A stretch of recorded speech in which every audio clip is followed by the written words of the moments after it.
Jésus les appela, laissez venir à moi les petits-enfants, ne les empêchez pas de venir, car le royaume de Dieu est pour ceux qui leur ressemblent. Comment ressembler à un enfant, étant adulte? Que veut nous transmettre le Seigneur?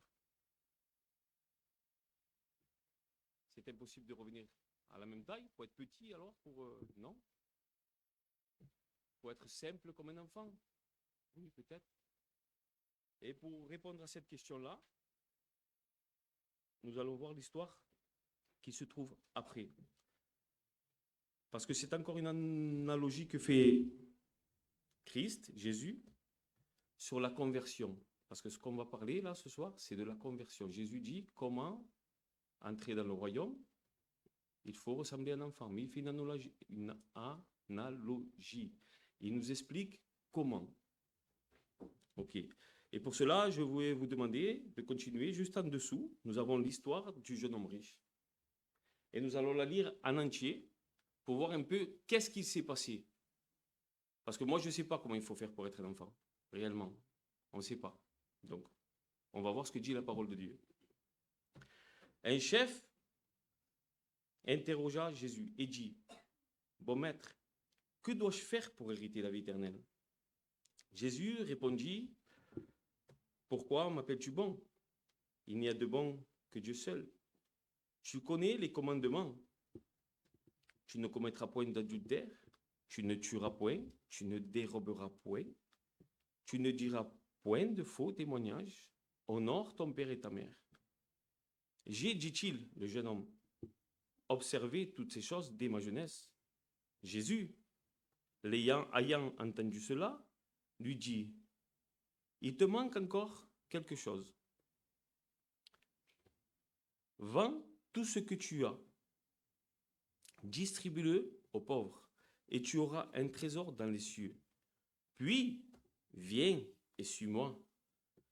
Le jeune homme, lorsqu'il entendit ces paroles, devint tout triste, car il était très riche.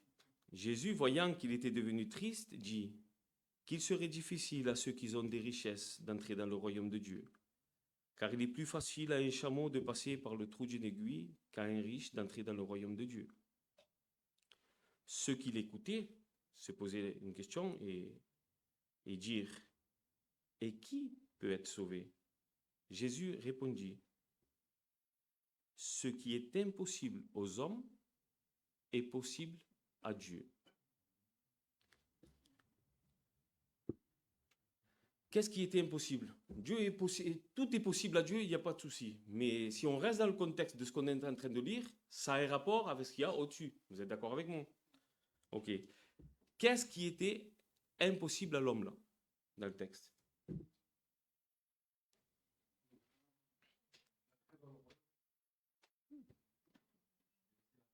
De laisser ses richesses. Il était incapable. Est-ce qu'il l'a fait? Non. Pourquoi? Parce qu'il ne pouvait pas. Il n'a pas pu laisser ses richesses. Pourquoi? Parce que ça impliquait laisser toutes ses richesses ou laisser tout ce que tu as. Parce que vends tout ce que tu as. Ne garde rien. Hein. Vends tout, distribue-le aux pauvres et viens suis-moi. Ça impliquait de tout vendre, de tout laisser, mais de suivre Jésus implique quelque chose de très particulier. C'est quoi? C'est d'être totalement dépendant de lui. Je vends tout. Attends, tu veux que je vende tout et que je te suive? Et comment je fais, moi? Il faut que je dépende de toi.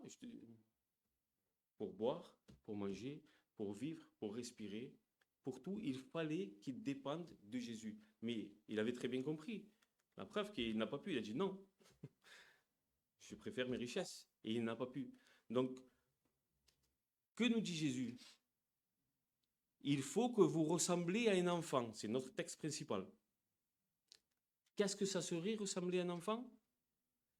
Si je prends un enfant dans les bras, parce qu'on parle de petits-enfants, hein, c'est bien marqué petits-enfants. Si je prends un enfant qui vient à moi, l'enfant est totalement dépendant de moi. Il est dépendant de l'adulte, d'une personne. Et c'est ce que demandait Jésus à ce jeune homme. Vends tout et dépends de moi. Viens, suis-moi. Fais-moi confiance. Je suis Dieu, je suis Jésus, suis-moi. Donc, comment ressembler à un enfant impliquerait de suivre Jésus. Mais on a un gros problème avec ce texte et avec la narration de ce texte. Parce que la déclaration que fait Jésus au final, il dit, ça vous est impossible. Vous ne pouvez pas. Vous ne pouvez pas. Mais c'est possible à Dieu. Dieu peut.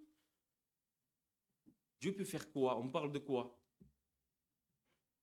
Allons voir qu'est-ce que Dieu peut faire. Dieu peut me faire être un enfant. Dieu peut changer mes désirs.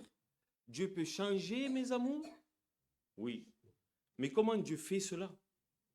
Comment Dieu fait? Parce que nous avons vu qu'il nous dit, vous ne pouvez pas, mais moi, je peux. Est-ce qu'il y a une histoire? Est-ce qu'il y a... Parce que Dieu nous a laissé dans sa parole quelque chose pour qu'on puisse savoir comment il fait. Eh bien oui. Et nous allons lire encore un autre texte qui se trouve dans Jean 3. Et nous allons le lire en entier aussi. Et on va essayer de comprendre comment fait Dieu, alors, comment fait Dieu pour nous rendre semblables à un enfant? Parce que c'est ce qu'on demande. Mais il y eut un homme d'entre les pharisiens, nommé Nicodème, un chef des Juifs, qui vint auprès de Jésus de nuit et lui dit, Rabbi, nous savons que tu es docteur de la loi, non, docteur venu de Dieu, pardon, car personne ne peut faire ce que tu fais si Dieu n'est avec lui. Et Jésus lui répondit, en vérité, je te le dis, si un homme ne naît de nouveau, il ne peut pas voir le royaume de Dieu. Nicodème lui répondit, comment un homme peut-il naître quand il est vieux? Peut-il rentrer dans le sein de sa mère et naître?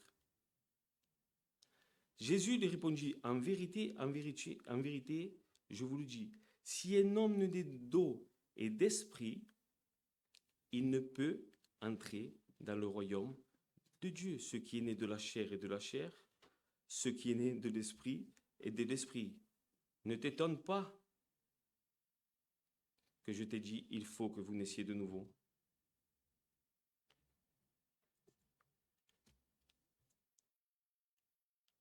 Comment on fait pour naître de nouveau alors? Est-ce qu'il y a une réponse là? Oui. Jésus lui dit, ce qui est né de la chair est de la chair. Et ce qui est né de l'esprit est de l'esprit. Nous sommes tous nés de la chair ici. Absolument tous. Il faut naître de l'esprit.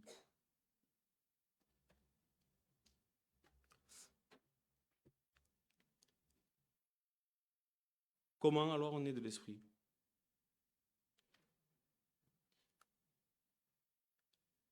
Le vent souffle. Où il veut. Tu en entends le bruit, mais tu ne sais ni d'où il vient, ni où il va. Il en est ainsi de tout homme qui est né de l'esprit. Le vent souffle. Qu'est-ce qu'il faut faire? Il faut être dehors et attendre que le vent souffle. C'est ce que dit le texte. Et rester dehors, attendre que le vent souffle et on naîtra de l'esprit. On naîtra de nouveau, c'est ce que dit la parole ici. Non. Non, c'est pas ce que dit le texte.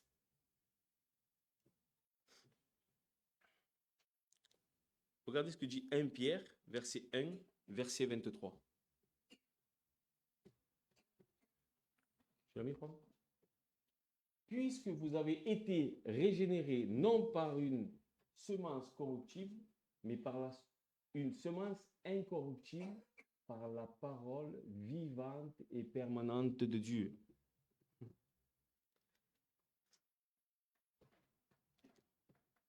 Régénérer, c'est synonyme à être né de nouveau. Qu'est-ce qui a fait régénérer dans ce texte? Qu'est-ce qui a fait naître de nouveau?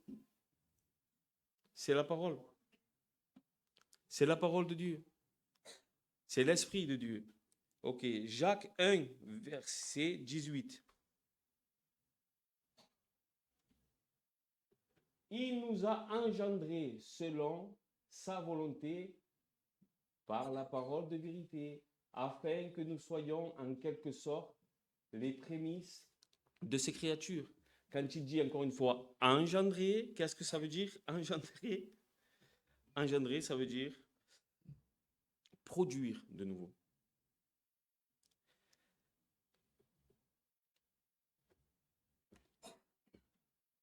Comment alors on fait? C'est par la parole de Dieu.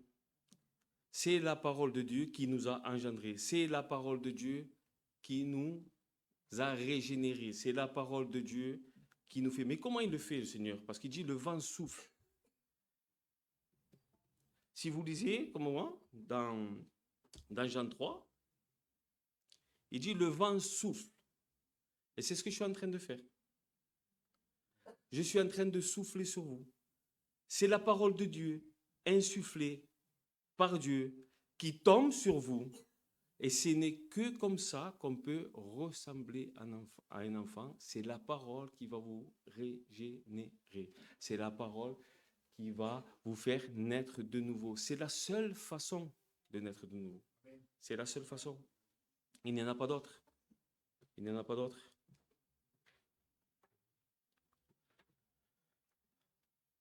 Je suis en train de souffler sur vous. Maintenant, qu'est-ce que je vais vous dire? Il y a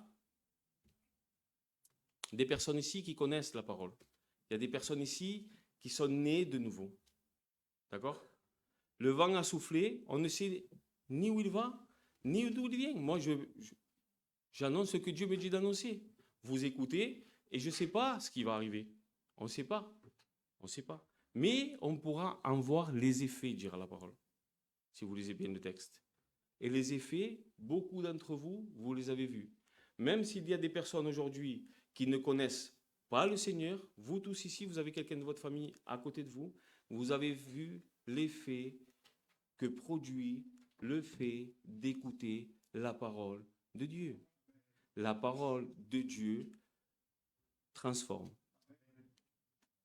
Elle transforme. Elle a transformé comment? Elle nous a rendus capables d'avoir part avec les saints. Elle nous a rendus capables de tout laisser pour aller avec Jésus. On a tout abandonné. Nous avons pleinement confiance. Et vous le voyez, vous aussi. Maintenant, là, je suis en train, encore une fois, de souffler sur vous, l'esprit sur vous. Donc, simplement en parlant, en annonçant l'évangile. Pour nous, c'est un vent, c'est une bise très, très douce.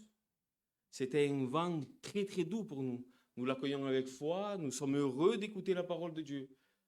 Mais pour toi, moi, mon seul espoir maintenant, c'est que ça soit une tornade. Mais vraiment une tornade qui tourne autour de toi et qui arrache tout ce qui peut t'empêcher d'aller vers Jésus. C'est la parole de Dieu qui va tout arracher. C'est ce souffle de vie qu'il y a là-dedans. Je ne cherche pas à te persuader. Moi, je ne peux pas te persuader. C'est la parole de Dieu qui doit te persuader. Ça, c'est la vérité. Comment tu peux venir à lui? Crie vers lui. Appelle-le. Qu'il arrache tout, que ce vent souffle sur toi et qu'il arrache absolument tout ce qui te tient, tout ce qui t'empêche de venir à lui. Et qu'il te laisse comme un petit bébé, désemparé, et qu'il te fasse crier vers lui. Viens, viens, viens Sauveur, viens sauver ma vie. On a besoin d'être sauvé. Vous avez besoin de Dieu, j'ai besoin de Dieu. Nous tous ici, allez à Christ pour être sauvés. Maintenant aussi, ce que je vais rajouter, plein de fois, on dit à plein de monde de notre famille, venez, venez écouter la parole, appelez des gens que vous aimez, que vous connaissez, du travail, des amis, faites-les venir à la réunion. Est-ce que dans ce lieu, qu'est-ce qu'il y a dans ce lieu? C'est une réunion, c'est une salle, il n'y a rien de spécial. On les amène pour qu'ils écoutent la parole de Dieu, parce que c'est la parole de Dieu qui sauve, par l'Esprit, insufflé à travers d'un prédicateur faible, sans aucune force, qui ne peut absolument rien faire. C'est une puissance de Dieu. Amen. On prie le Seigneur.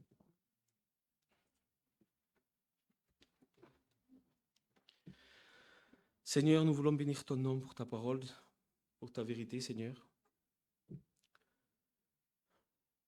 Seigneur, il n'y a pas d'autre moyen de te connaître, il n'y a pas d'autre moyen de changer, il n'y a pas d'autre moyen d'être délivré, Seigneur. C'est ta parole qui est vivante, qui est efficace, Seigneur, et qui peut transformer les vies. Seigneur, s'il te plaît, pour la gloire de ton Saint-Nom, Seigneur, et pour le bien de ceux qui nous ont écoutés, viens par ton esprit, Seigneur, et sauve ceux qui t'écoutent. Nous te remercions, Père, au nom de Jésus.